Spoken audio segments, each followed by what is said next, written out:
Good day everyone. Thank God it's Monday. Ayan, samahan niyo po ako ngayon sa aking napaka-busy Monday dito sa aking kusina.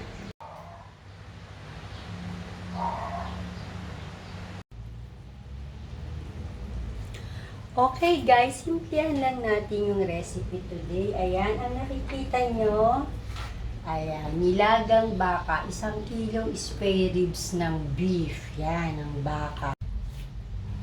Ayan, so lagyan natin siya ng konting peppercorn. Ayan, kasi nakakalasa din po siya. And then, ayan, 1/2 teaspoon salt. Dahil napalambot na natin yung beef or yung baka sa pressure cooker, lagay na natin yung gulay. Okay, habang inaantay natin maluto itong gulay, please continue to follow me here on Facebook using Reels. Meron din po akong YouTube and Instagram.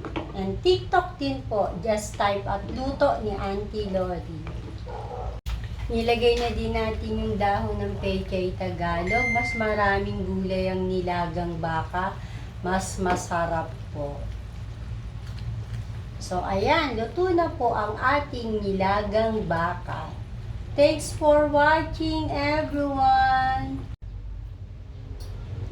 Okay, simplihan din lang uli natin yung recipe today. Maglagay tayo ng konting virgin oil. Okay, stir-fry pork belly po ang ating lulutuin today. Ayan. Lutuin natin yung carrots. Tapos ilagay na natin itong mga belly yan. Na naprito ko na po siya. Ayan, haluin natin para lumasa yung virgin oil.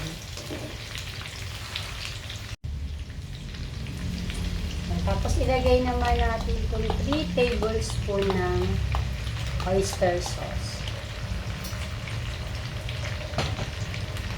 Haluin natin mabuti. Okay, after 3 minutes, ilagay naman natin itong tangkay ng bok choy.